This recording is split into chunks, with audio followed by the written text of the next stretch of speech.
1996년 9월 18일 새벽 1시 30분 대한민국 강원도 강릉시 강동면 안인진리 해안가에 고요함이 흘렀습니다. 평화로운 추석을 앞둔 가을밤, 아무도 예상하지 못한 일이 벌어지고 있었습니다. 바다 너머 북쪽에서 온 26명의 무장 공비들이 이미 대한민국 땅을 밟고 있었습니다. 이들의 목표는 단 하나, 김영삼 대통령의 암살이었습니다. 이날부터 49일간 대한민국은 작은 전쟁을 치러야 했습니다. 연인원 150만 명이 투입된 사상 최대 규모의 대간첩 작전. 그 시작은 한 택시기사의 예리한 관찰력에서 비롯되었습니다. 대정운수 택시기사 이진규 씨는 그날 밤도 평소와 다름없이 야간 운행을 하고 있었습니다. 강릉 시내에서 정동진 방향으로 향하던 중 바다 쪽에서 이상한 것을 목격했습니다. 그날 밤 1시 30분쯤이었다. 바다를 바라보니 20에서 30m 해상에 돌고래 같은 검은 물체가 떠 있었다. 처음에는 그냥 지나치려 했는데 그 안에서 불빛이 번뜩이고 비명소리 같은 것이 들렸다. 이상했다. 고래라면 이런 소리가 난리 없었다. 뭔가 심상치 않다는 느낌이 들어 차를 세우고 자세히 봤다. 이진규 씨는 평소에도 신고정신이 투철한 사람이었습니다. 주변 사람들의 증언에 따르면 그는 자주 경찰서를 방문해 각종 신고를 하는 모범 시민이었습니다. 새벽 1시 45분 이진규 씨는 강동 파출소에 전화를 걸었습니다. 바다 위에 소형 잠수함이 떠 있고 그 안에서 섬광이 번뜩이고 비명이 들린다. 하지만 파출소 직원들은 처음에 이 신고를 믿지 않았습니다. 한밤중에 들려온 황당한 신고처럼 들렸기 때문입니다. 같은 시각 68사단 해안초소의 초병들도 이미 좌초된 잠수함을 발견하고 있었습니다. 하지만 이런 초유의 사태를 믿을 수 없어 현장 확인과 상부 보고에 시간이 걸렸습니다. 처음에는 내 눈을 의심했다. 설마 북한 잠수함이 여기까지 와서 좌초됐을까 하는 생각이었다. 하지만 쌍안경으로 자세히 보니 분명 잠수함이었다. 급히 상부에 보고했지만 그들도 믿지 않았다. 문제는 보고 체계의 혼선이었습니다. 현장에 초병이 본 것을 상급 부대에서 믿지 않아 확인 과정이 지연되었고 이는 초동 대응의 늦어짐으로 이어졌습니다. 새벽 1시 50분 강동 파출소 허순경과 신고자 이진규 씨가 함께 인근 군초소에 연락했습니다. 이때서야 민군이 합동으로 현장 확인에 나섰습니다. 새벽 2시 5분 해안 경기 부대가 모든 병력을 잠수함 발견 현장에 투입했습니다. 조사 결과 그것은 분명 북한의 소형 잠수함이었습니다. 발견된 잠수함은 북한이 1986년부터 자체 개발한 상어급 잠수함이었습니다. 길이 23.5m, 무게 325톤, 수상 7노트, 수중 12노트로 항해가 가능한 소형 잠수함이었습니다. 북한은 당시 이런 잠수함을 약 10척 보유하고 있었으며 주로 특수부대 침투작전에 사용했습니다. 상어급 잠수함은 북한의 대남 침투작전에 특화된 잠수함입니다. 좁은 내부 공간에 20여 명의 특수부대원이 장시간 잠복할 수 있도록 설계되었죠. 하지만 그만큼 승조원들의 고통은 극심했을 것입니다. 새벽 4시 15분 진돗개 하나 발령. 드디어 대간첩 작전이 시작되었습니다. 하지만 이때만 해도 아무도 몰랐습니다. 이 잠수함에서 26명의 북한 무장 공비들이 이미 상륙했다는 사실을, 그리고 그들 중 일부는 이미 동료들을 총살했다는 충격적인 진실을 말입니다. 1996년 9월 13일 저녁 함경남도 락원군의 한 비밀기지에서 중요한 회의가 열렸습니다. 북한 인민무력부 정찰국장이 직접 참석한 가운데 열린 당세포 총회였습니다. 그날 저녁 정찰국장 동지가 직접 오셨다. 우리는 모두 긴장했다. 정찰 임무를 정확히 수행하겠다는 맹세물을 낭독하고 서명했다. 손이 떨렸다. 정찰국장 동지가 준비한 연회에서 임무 수행을 잘하라는 격려를 받으며 저녁을 먹었다. 동지들과 함께 술잔을 기울이며 성공을 다짐했다. 그때만 해도 우리는 모두 살아서 돌아올 수 있을 것이라 믿었다. 이 임무는 단순한 정찰이 아니었습니다. 북한 정찰국에서 직접 지휘하는 최고 기밀 작전이었습니다. 목표는 명확했습니다. 1996년 10월 7일 강원도 춘천에서 열릴 전국체전 개막식에 참석할 김영삼 대통령을 암살하는 것이었습니다. 잠수함에 탑승한 26명의 구성은 다음과 같았습니다. 핵심 침투조, 정찰조 3명, 실제 암살 임무를 담당하는 최정예 요원들, 안내조 2명, 침투지역 안내 및 지원, 잠수함 승조원, 함장, 중좌 정영구 42세, 부함장, 소좌 류림 38세, 해상처장, 대좌 김동원 50세, 공화국 이중영웅, 해상부처장 상좌 김강훈 48세, 기관장 중좌 만일춘 48세, 정치지도원 소좌 신영길 34세, 기타 승조원 15명. 이들 중 가장 주목할 인물은 해상처장 김동원 대좌였습니다. 그는 이미 공화국 이중영웅 칭호를 받은 북한 최고의 특수부대 전문가였습니다. 그런 그가 직접 이 작전에 참여했다는 것은 이 임무의 중요성을 보여줍니다. 해상처장과 해상부처장이 직접 잠수함에 탑승하는 것은 매우 이례적인 일입니다. 보통은 지휘부에서 작전을 총괄하죠. 이들이 직접 참여했다는 것은 이 작전이 북한 최고 지도부의 직접 지시에 의한 것임을 의미합니다. 함경남도 락원군 퇴조항에서 정찰국장의 환송을 받으며 출항했습니다. 이광수의 증언에 따르면 14일 새벽 5시 정찰국장의 환송을 받으며 낙원항을 지나면서부터 수중 공기관과 잠망경을 올리고 배는 물속에 들어갔다고 합니다. 9월 15일 1시 강릉 앞바다 도착. 9월 15일 21시 1차 침투.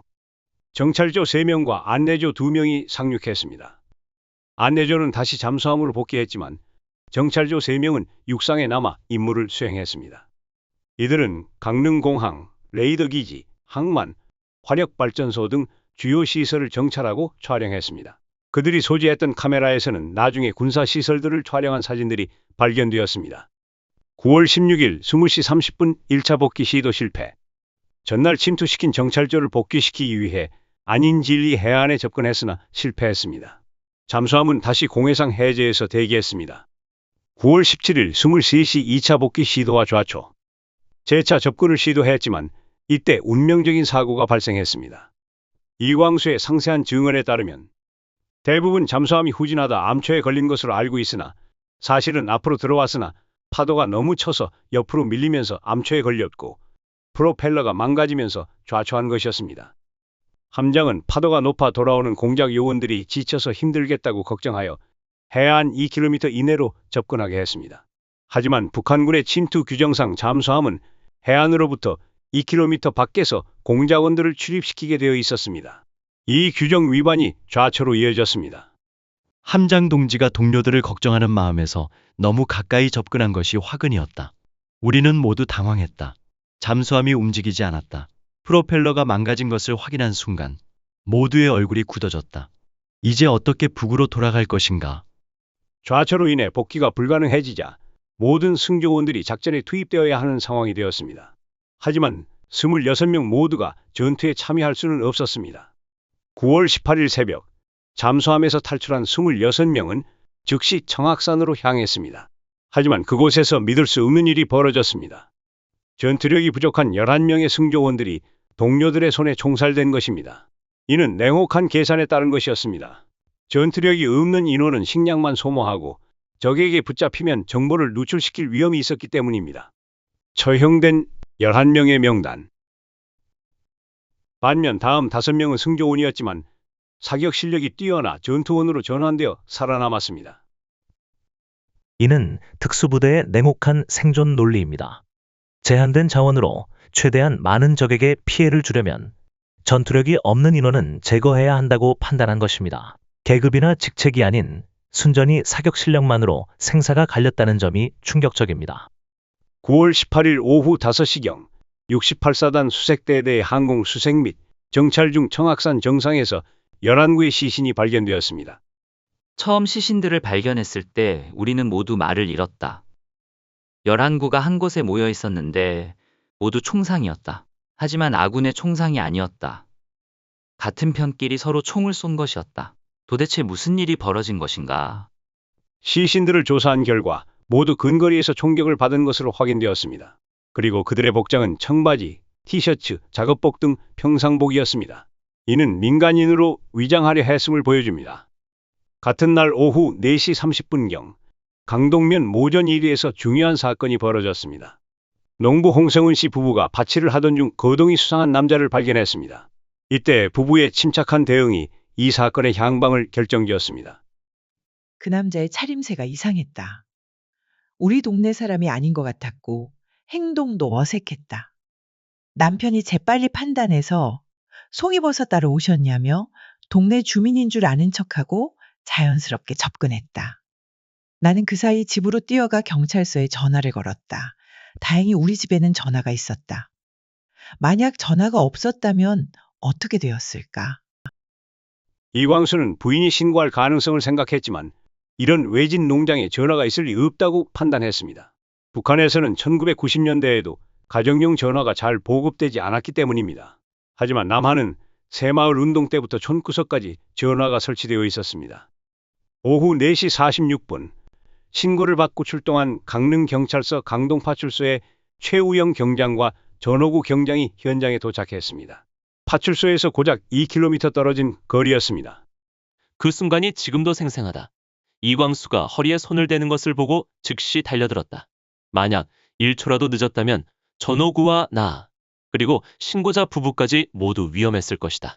손이 권총에 닿기 직전에 그의 손을 내리쳤고 권총이 땅에 떨어졌다. 이 순간이 바로 이 사건 전체에서 가장 중요한 순간이었습니다. 만약 이광수가 권총을 빼는 데 성공했다면 두 경찰관과 신고자 부부가 모두 사살당했을 것. 침투 인원의 규모와 목적을 파악할 수 없었을 것. 작전이 훨씬 더 어려워졌을 것. 그 순간 나는 동료들을 위해 시간을 벌어주고 싶었다.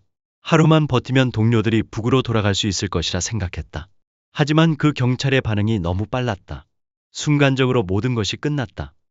생포된 이광수는 처음에는 의도적으로 거짓 진술을 했습니다. 침투 인원이 20명이라거나 민방위 훈련을 조사하러 왔다는 등 엉터리 정보를 제공했습니다. 하지만 조사 과정에서 벌어진 유명한 광호회 사건이 그의 마음을 바꿔놓았습니다. 조사받는 중에 무엇을 먹고 싶냐고 물어봤다. 나는 광어회가 먹고 싶다고 답했다. 북한에서 광어회는 최고급 음식이다. 나는 잠수기지에서 직접 여름철 해상훈련 도중 산소통과 작살로 광어를 잡아본 경험이 있어서 그 맛을 알고 있었다. 하지만 못 사는 남조선에 그런 고급 음식이 있을 리 없다고 생각했다. 그런데 그들이 정말로 광어회를 가져다 줬다. 그것도 아주 신선하고 좋은 것으로. 그 순간 충격을 받았다. 내가 알고 있던 남조선의 모습이 완전히 틀렸다는 것을 깨달았다. 당시 남한에서는 광어 양식이 1980년대부터 시작되어 1990년대에는 대량 생산이 가능해져 광어회가 대중적인 음식이 되어 있었습니다.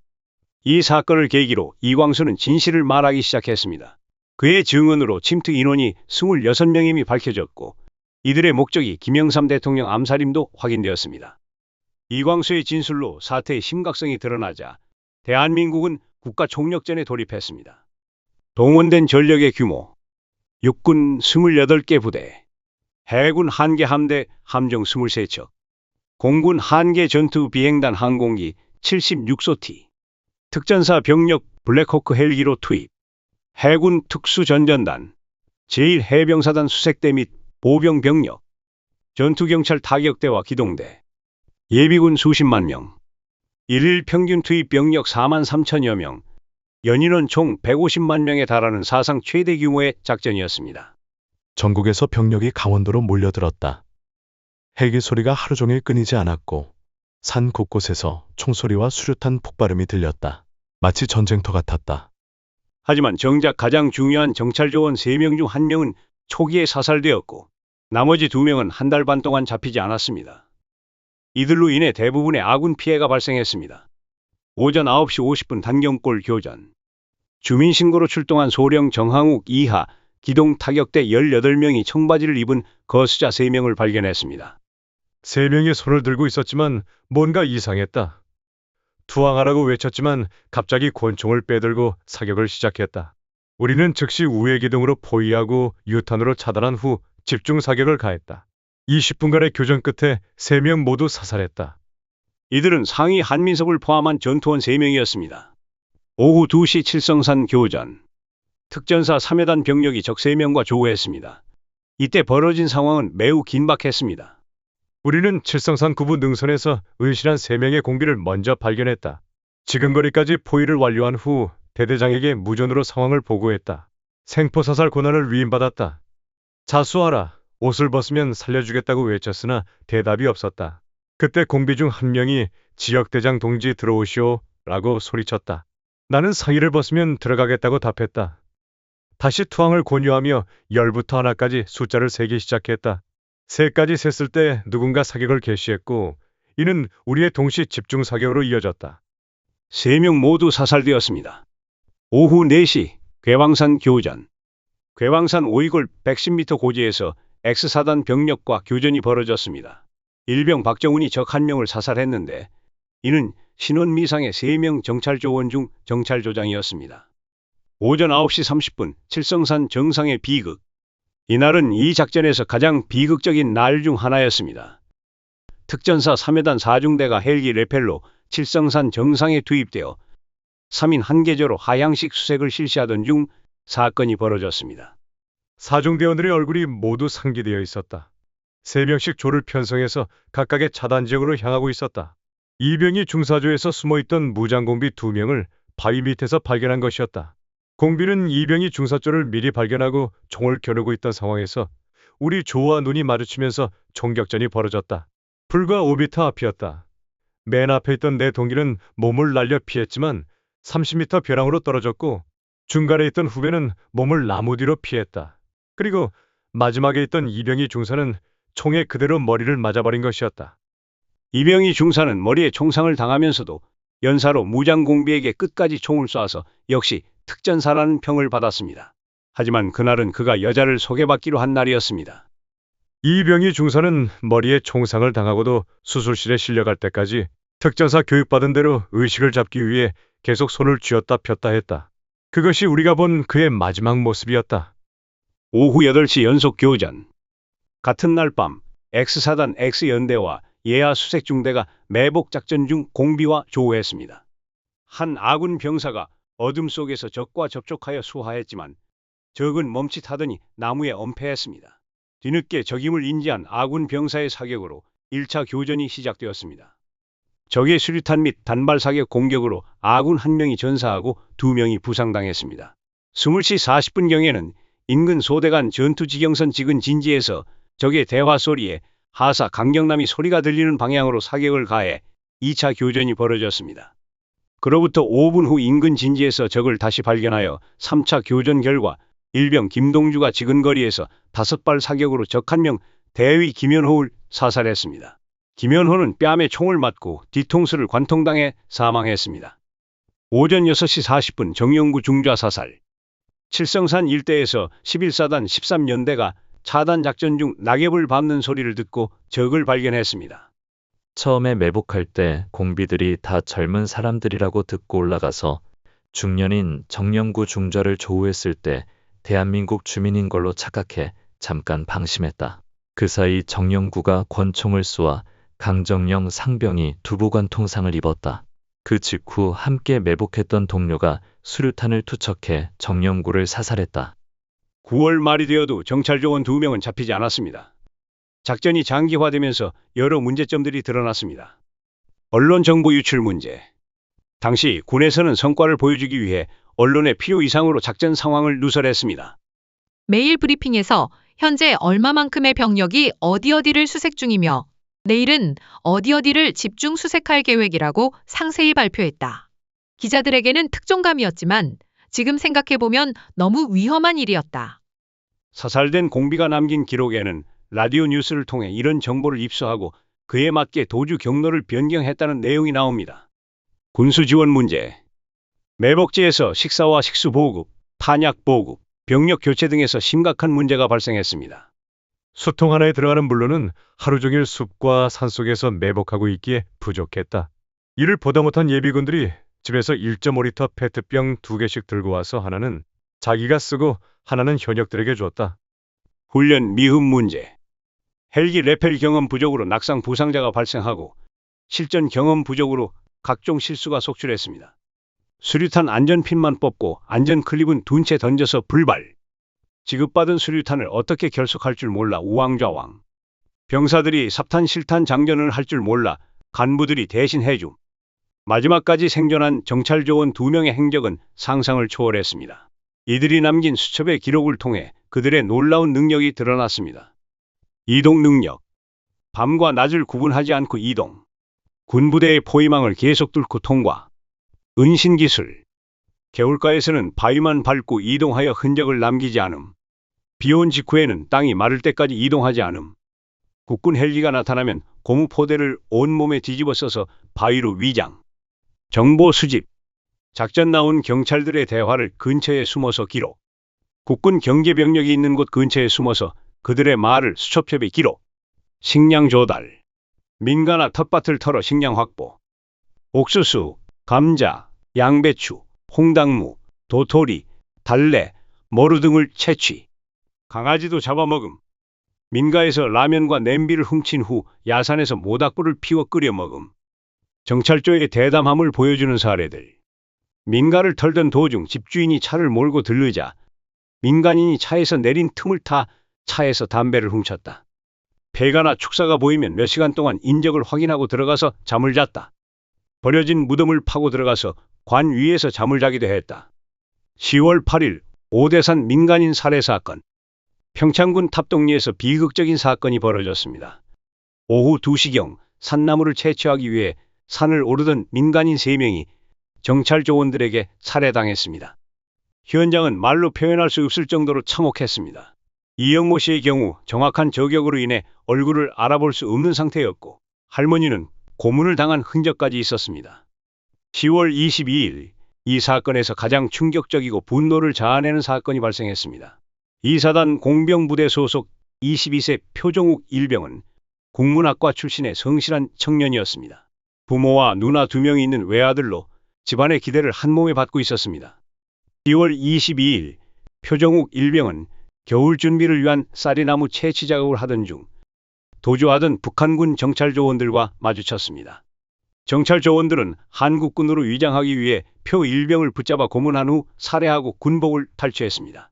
시신은 작업 장소에서 50m 떨어진 곳 낙엽더미 속에 숨겨졌습니다. 표 일병이 사라지자 군 당국은 제대로 된 수색 없이 즉시 탈영으로 처리했습니다. 평소 여자 관계가 안 좋았다. 소지품에서 연애 편지가 발견되었다. 애정 문제에 따른 탈영. 이사단 헌병대 군탈체 보조는 표 일병의 집에 가서 아들 숨겨놓은 거 알고 있으니 빨리 내놓으라며 행패를 부렸습니다. 부모가 아들의 탈영 소식을 듣고 다음날 새벽같이 부대를 찾아가 자초지종을 들었을 때 여자 문제도 없었고 집안도 화목해 탈영할 이유가 없다고 아무리 설명해도 부대장은 들으려 하지 않았다. 가족들은 직장까지 팽개치고 10월 24일과 25일 양구읍을 찾아가 큰아버지, 숙모, 고모와 함께 이곳저곳을 찾아 헤맸지만 헛수고였습니다.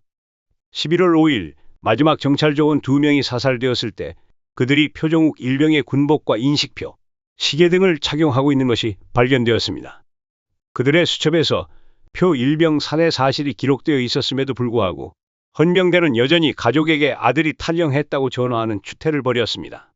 정말 우리 종욱이가 끝까지 이 사실이 밝혀지지 않았더라면 나는 평생 자식을 탈영병 엄마라는 거와 우리 종욱이는 탈영병이라는 거 가슴에 안고 내가 죽을 건데 얼마나 기가 막히겠어요. 군 당국이 진짜로 수색에 나서자 단 하루 만인 11월 6일에 표 일병의 시신을 찾아냈습니다. 작업하던 곳에서 불과 50m 떨어진 곳이었습니다. 이는 군 당국이 처음부터 제대로 수색만 했어도 쉽게 찾을 수 있었음을 보여줍니다. 11월 5일 연화동 최후의 전투.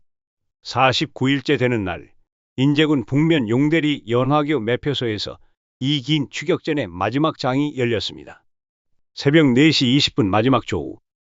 특공연대 소속 매복조 2명이 연화교 매표소 통나무집에서 매복 중이었습니다. 이때 거수자 2명이 접근했습니다. 거수자들을 확인하고 수화했다. 그런데 그들이 703이냐? 3대대 선임하사다. 몇 대대냐? 라고 대답했다.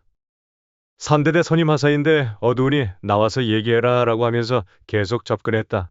우리는 3대대가 이미 부대 이동을 마친 후라는 것을 알았기에 이상하게 여겼다. 그러나 확실한 확인을 위해 밖으로 나왔다. 그런데 접근하는 거수자가 방탄모를 착용하지 않았고 M16 소총으로 무장한 것을 보고 703연대는 M16을 사용하지 않았다. 직감적으로 공비라는 것을 확신했다.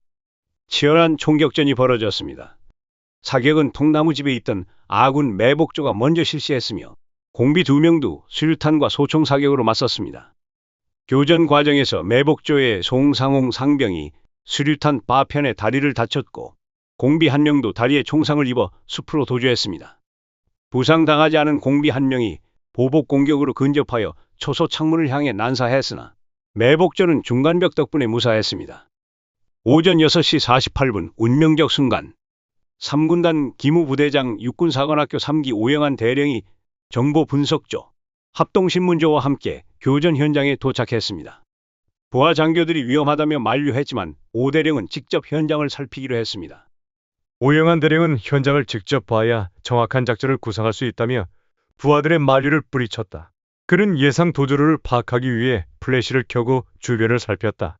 바로 그 순간 그곳에 숨어있던 공비의 총탄이 그를 향했다. 오영환 대령은 그 자리에서 즉사했습니다. 이 사건에서 아군 측 최고의 전사자가 되었습니다.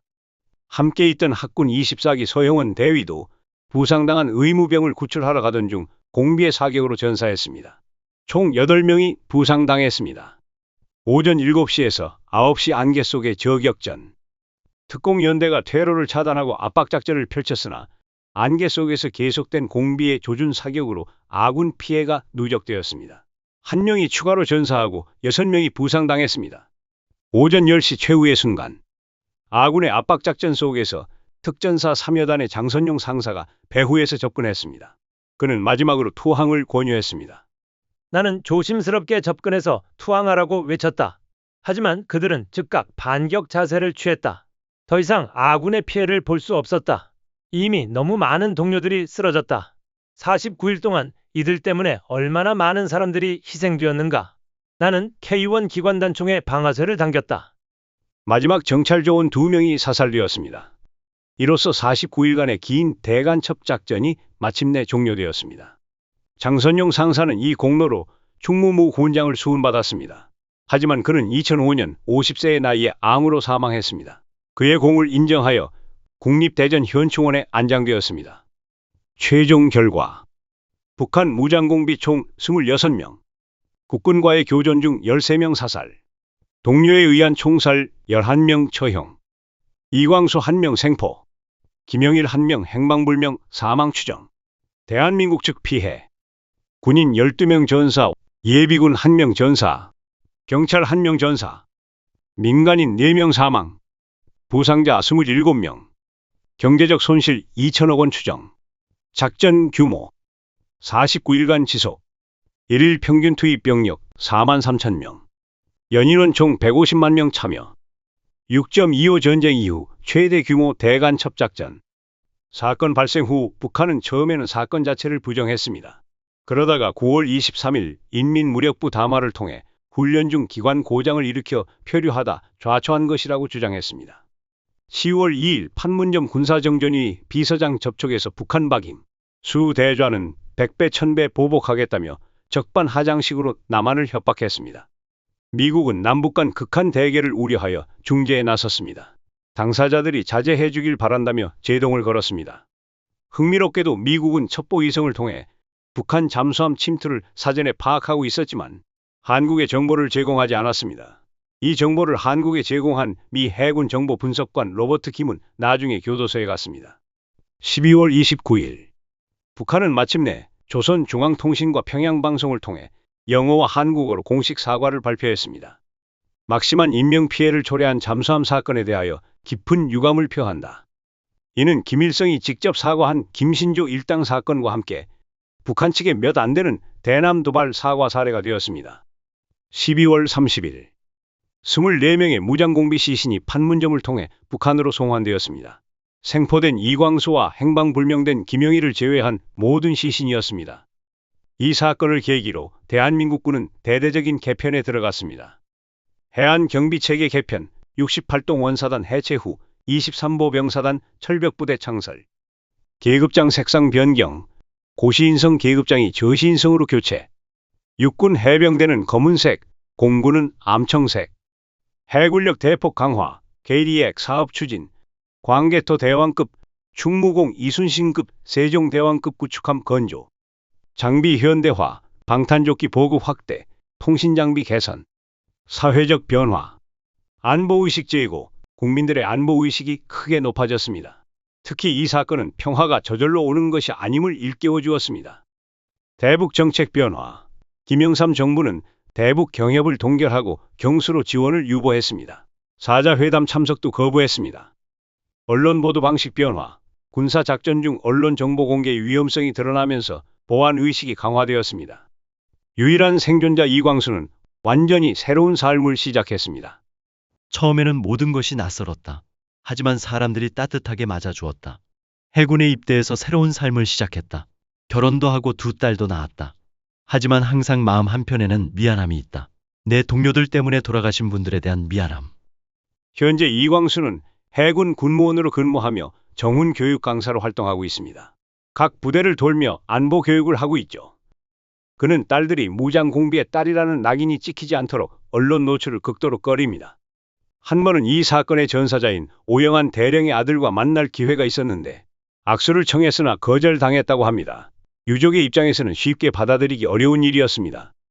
이광수를 생포한 최우영 경장과 이광수는 현재까지도 연락을 주고받는 사이입니다. 서로가 서로의 생명의 은인이라고 여기고 있습니다.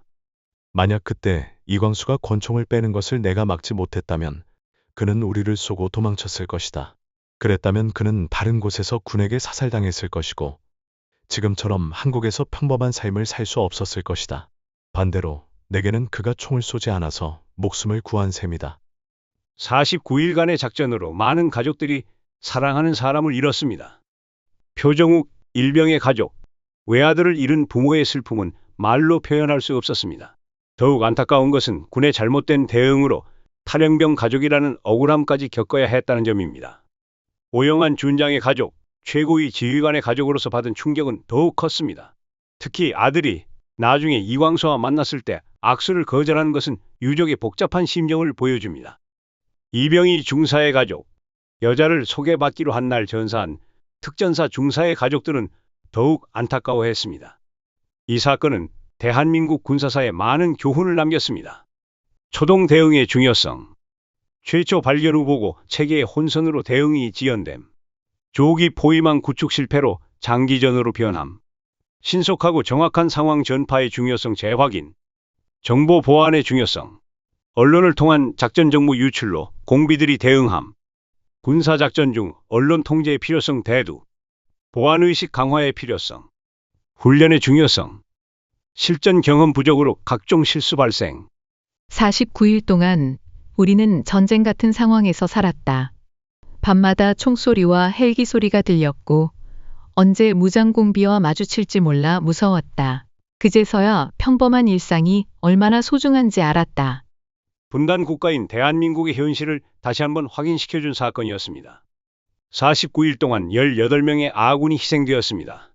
이들의 희생이 있었기에 더 큰 피해를 막을 수 있었습니다. 우리 가족들이 흘린 피와 눈물이 헛되지 않기를 바랍니다. 이 땅의 평화와 안전을 지키기 위해 목숨을 바친 모든 분들을 기억해 주세요.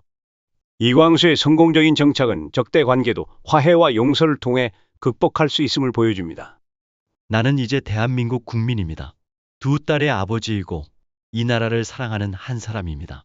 과거는 지울 수 없지만 미래는 우리가 만들어가는 것입니다. 나는 평화 통일의 그날까지 이 나라의 안보를 위해 일하겠습니다. 침투 현장인 강릉 강동면 안인진리에는 통일공원이 조성되어 있습니다. 당시 침투했던 북한 잠수함이 전시되어 있어 살아있는 교육장 역할을 하고 있습니다. 직접 잠수함 내부를 보니 정말 좁았다. 26명이 어떻게 여기에 들어가 있었을까 싶다. 그리고 그들이 왜 이런 일을 벌였는지 생각하게 됐다. 2024년 3월, 이 잠수함은 28년 만에 해군 1함대로 이관되었습니다. 노후화와 관리 부담 때문이었지만 많은 사람들이 아쉬워했습니다. 마지막 전투가 벌어진 인제 연화동에는 안보공원과 전투 전적비가 세워져 있습니다. 특히 장선용 상사의 활약을 기리는 기념물이 있습니다. 이 사건 이후 한국의 국방력은 비약적으로 발전했습니다. 특히 해군력과 대잠 전력이 크게 강화되어 현재는 이런 잠수함 침투가 매우 어려운 상황입니다. 안보 의식이 크게 높아졌고 민군 협조 체계도 훨씬 발전했습니다. 하지만 시간이 지나면서 이 사건에 대한 기억이 희미해지는 것도 사실입니다.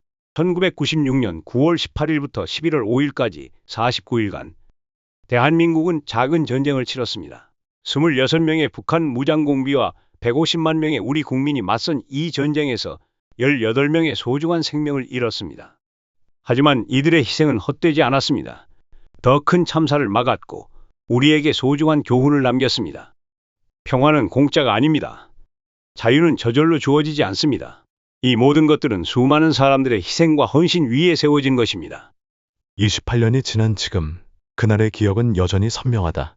추석을 앞둔 평화로운 가을밤에 시작된 49일간의 악몽. 하지만 그 악몽을 통해 우리는 평화의 진정한 가치를 배웠다. 그리고 그 평화를 지키기 위해 얼마나 많은 사람들이 희생하고 있는지도 알게 되었다. 우리는 이 사건을 절대 잊어서는 안 된다. 역사를 기억하는 민족만이 미래를 만들어갈 수 있기 때문이다. 강릉 무장공비 침투 사건.